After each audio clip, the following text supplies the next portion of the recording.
Forget ancient civilizations. Today we are talking about rocks so old they were molten before life even crawled into the land.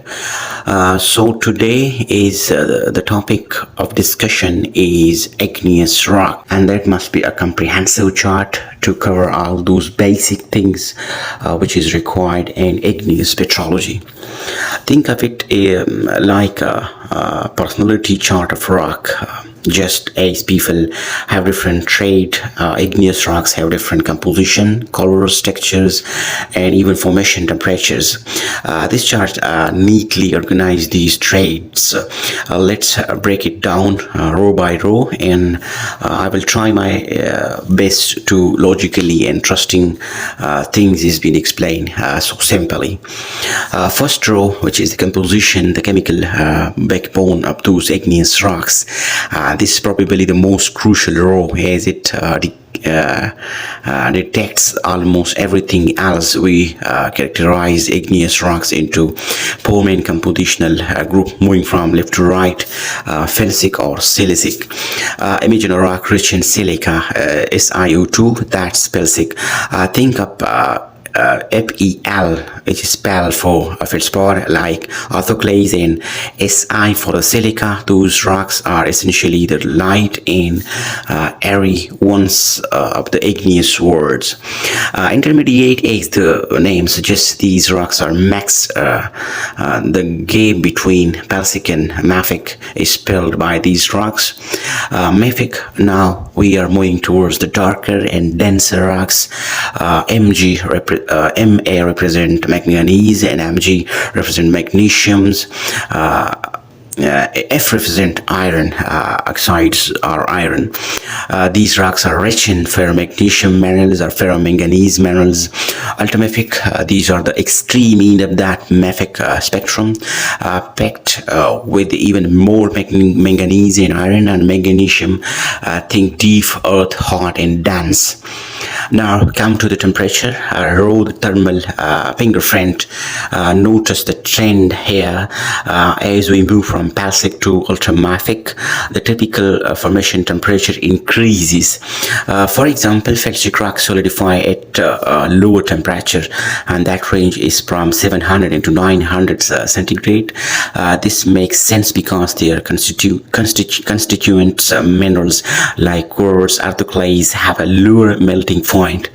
And come to the ultramafic rocks, on the other hand, require incredibly high temperature that reach, you can see, from 1100 to 1200 degrees centigrade to form, reflecting their high melting point of minerals like olivine and phoraxine, and the more darker and denser minerals in the power reaction series as well.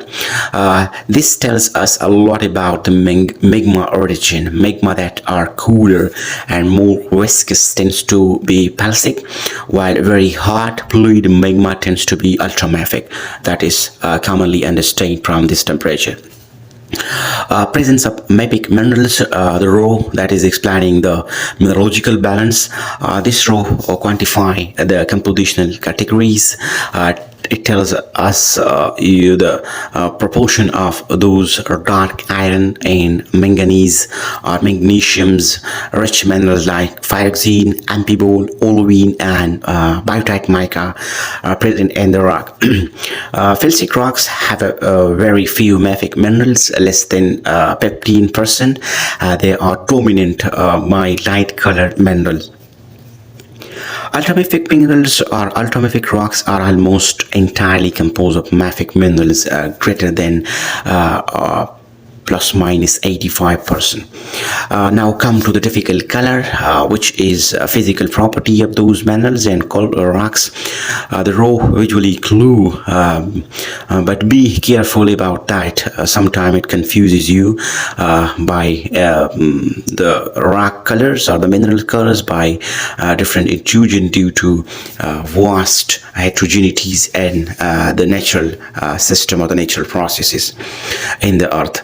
This row offers a quick visual guide in it, generally hold true, but remember, color isn't, I tell you, always definitive or prominent.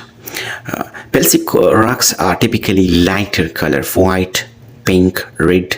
Think granite on other hand in your kitchens. The countertop is whitish in colors.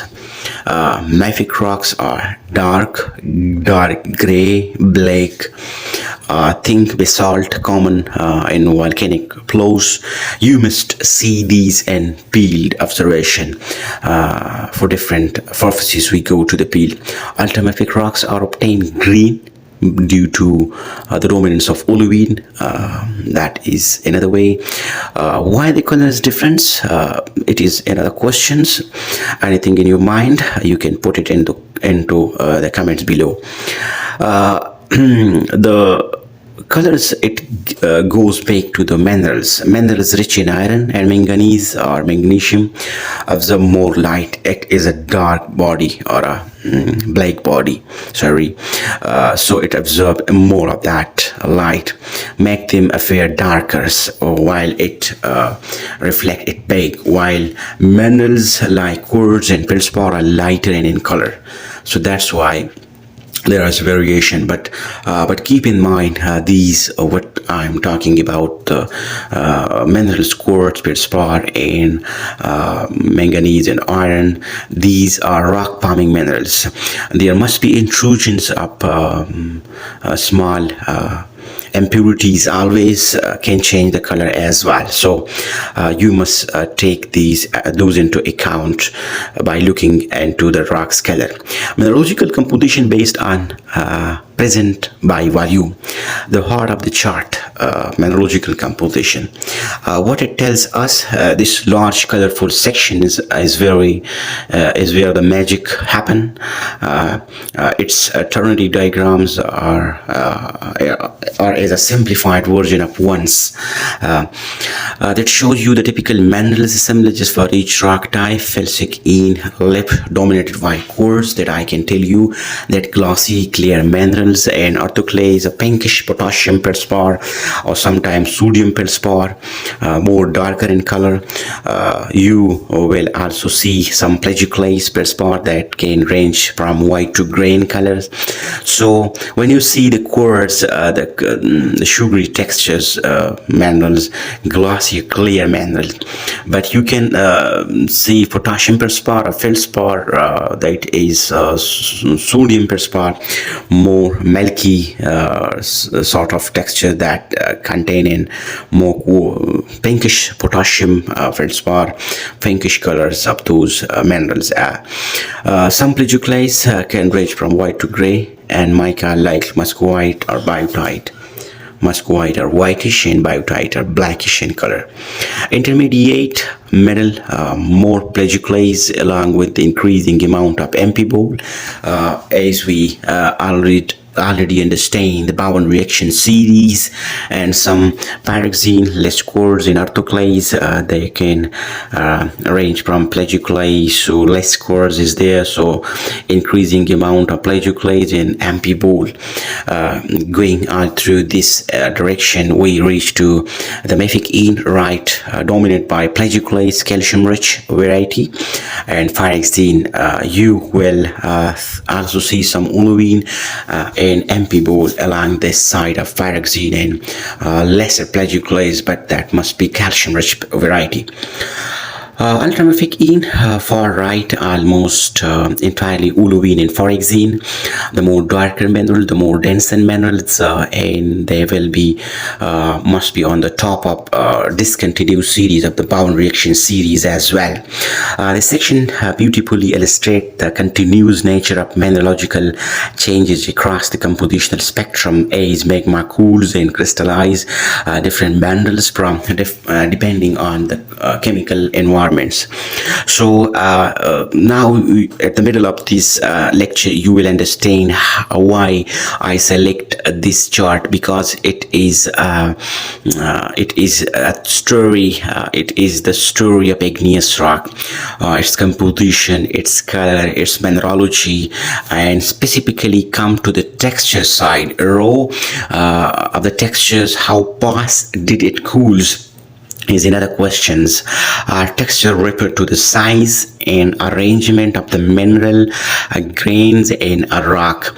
So I will cover all those basic concept from one single chart. So when you have this chart and you have my lecture, you will definitely cover all those basic concept from basic to complex. This is crucial indicator of the cooling history of the magma. How fast or how slow the magma is cooled down, it represent the texture. If you find a coarse grain rock, you say it is a peneritic textures. These rocks have large, easily visible crystals. Why it is so large and visible? This tells us the magma cooled very slowly, giving a crystal plenty of time to grow. Think intrusive rock which is solidified deep within the earth. For example, granite or granite. Someone tell you the story of diorite, which is intermediate also, and you can also see gabbro, sometime mafic rock. Peridotite also take much of the time to cool down. It's take the time, and the crystal must grow very slowly. It's have plenty of time to arrange their bonds to grow their crystal structures. If you find fine grain ephenetic texture, these rocks have a tiny crystal that are too small to see with the naked eye. This indicates rapid cooling, typically when lava erupts into Earth's surface. Rhyolite, felsic, andesite, intermediate, and basalt. These are the fine grain ephenetic textures because a rapid cooling of the magma. Vesicular, these rocks have a bubbly, porous textures. Bubbly porous texture will also less denser due to trapped gas bubbles escaping rapidly when it erupt during cooling of those specific rocks. Octane is associated with explosive volcanic eruption. Example, we have famous felsic extremely light cane plot, scoria mafic darker heavier rock. So you can find these rocks you under the category of vesicular texture. Now the other things, the glassy textures. No crystal at all. The lava cools so incredibly fast that atoms doesn't have time to arrange into crystalline structures. No crystals arrangement, no bonding is there because it's too fast cooling up those particular magma. Obsidian, Pacific, felsic to intermediate volcanic glass is the example of the glassy textures. Now for pyroclastic. Now pyroclastic, what are those textures? These rocks are formed from fragments of volcanic materials, ash bombs ejected during an eruption and then cemented together. Chalk is the example. Obtain intermediate but can be felsic to mafic depending on the source material. Rock name, now put all together. This is where all the previous information what I'm giving to you, by combining the composition texture, we can give an igneous rock its proper name. For example, a coarse grain felsic rock is granite. A fine grain mafic rock is basalt, and a vesicular felsic rock is pumice. So you can understand it now. Why is that chart important? Understanding earth processes, it helps us infer the condition under which the magma formed and cooled. Did it cool slowly? Understanding intrusive or erupt into surface extrusive. Resource exploration, certain rock types are associated with specific minerals deposits. For example, some granite or granite are linked to rare earth element, which will be discussed sometime in other lecture. Geological mapping, identifying igneous rock in the field and fundamental to create geological maps which show the distribution of different rocks type.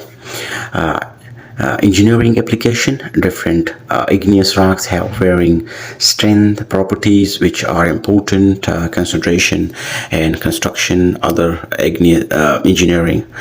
other engineering projects. So next time you see a granite or granite countertop or basalt flow or even pieces of obsidian, you will have a much deeper understanding of its life story, from the very depth where it formed to the way it cooled and the minerals that make it unique. This chart is your Rosetta Stone for describing the language of igneous rock. Keep it handy and you will be well on your way to think like a true geologist. Any questions you can ask it into the comment. Thank you. Don't forget to subscribe my channel. I will give you these Snapchats lecture daily on my YouTube channel GeoHub 75X. Thank you so much.